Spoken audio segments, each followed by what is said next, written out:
focus sur le Haut-Katanga. Pour en parler, j'ai le plaisir de recevoir un analyste politique qui s'intéresse au Katanga, à la politique du nouveau gouverneur. Madame, messieurs, recevez avec moi Jess Numbi. Bonsoir et bienvenue. Merci beaucoup, Madame Odia. C'est un plaisir d'être sur ce plateau. Alors, pourquoi déjà le Haut-Katanga? Pourquoi? Qu'est-ce qui vous intéresse dans cette province? Le Haut-Katanga, c'est d'abord une affaire de cœur parce que je suis né au Haut-Katanga, j'ai vécu au Haut-Katanga, c'est ma vie le Haut-Katanga, donc une partie de moi est toujours dans le Haut-Katanga, donc c'est toute ma vie. Hein. Qu'est-ce qu'elle devient aujourd'hui, ce Haut-Katanga, après le morcellement? Il n'a plus, en fait, il n'a plus ce qu'il avait toujours été dans le temps. Non, pas du tout. Au contraire, le Haut-Katanga rayonne encore beaucoup plus. Vous savez, ce que le Haut-Katanga est aujourd'hui, c'est pratiquement l'essentiel de ce qu'était le Katanga. Parce que lorsqu'on parlait du Katanga, en particulier, c'était beaucoup plus le Haut-Katanga, c'est-à-dire les grandes villes du sud, notamment Likasi, Lubumbashi, et peut-être aussi Kolwezi, mais c'était beaucoup plus Lubumbashi qui constituait le gros, ou l'image même du Katanga, que nous appelons aujourd'hui le Grand Katanga.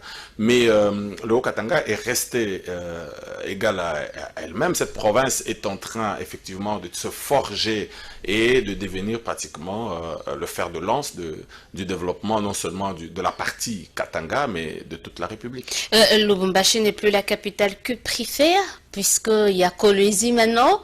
Donc peut-être qu'on devrait changer de dénomination.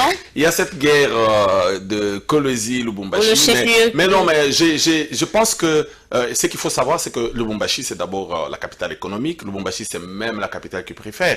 On pourrait peut-être parler de Kolwezi. Ah non, c'était avant le démantèlement. On pourra peut-être parler de Kolwezi comme la capitale cobaltifère, parce que là, c'est beaucoup plus le cobalt. Mais le cuivre, tant au Katanga comme au Lualaba, nous avons du cuivre. D'ailleurs, aujourd'hui, le cuivre est un peu partout dans la République. On parle du cuivre dans le Congo central, on parle du cuivre dans l'Équateur, dans l'Aolomami. Donc, c'est tout simplement symbolique. Le Lubumbashi garde cette image parce que même quand on ne parlerait pas du cuivre dans la ville de Lubumbashi elle-même, mais on devait se rappeler que les grandes entreprises minières ont toujours leur siège en tout cas, vous avez raison de craindre quand même la concurrence du côté de Kolwezi. On voit que ça bouge et dans tous les sens. C'est tout le monde qui veut aller à Kolwezi, c'est plus Lubumbashi, la destination prisée, hein.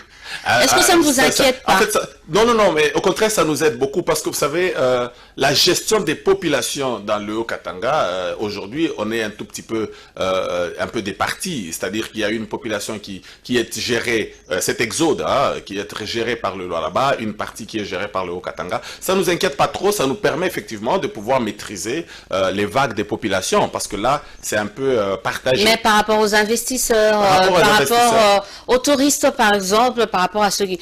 On sent quand même que il y a une communication assez, une offensive médiatique, communicationnelle du côté de là-bas qui pousse tout le monde à aller découvrir. Je pense, madame, qu'au contraire, ça nous aide à nous remettre en question. Hein. Voyez-vous, peut-être que nous étions dans une zone de confort à Lubumbashi parce que pensant que nous étions déjà arrivés, mais ça nous fait réfléchir. Il n'y a pas que le là-bas. Nous sommes en train de voir ce qui se passe dans le Tanganyika, nous sommes en train de voir ce qui se passe dans les Grands Kivu, nous sommes en train de vivre ce qui se passe à Kinshasa. Nous pensons effectivement que nous devons nous remettre en question et rester au diapason et garder notre place, la place qui est de la deuxième ville de la République. Donc nous devons nous battre pour cela. Donc aujourd'hui, comme vous parlez de la guerre médiatique, le Haut-Katanga n'est pas en reste.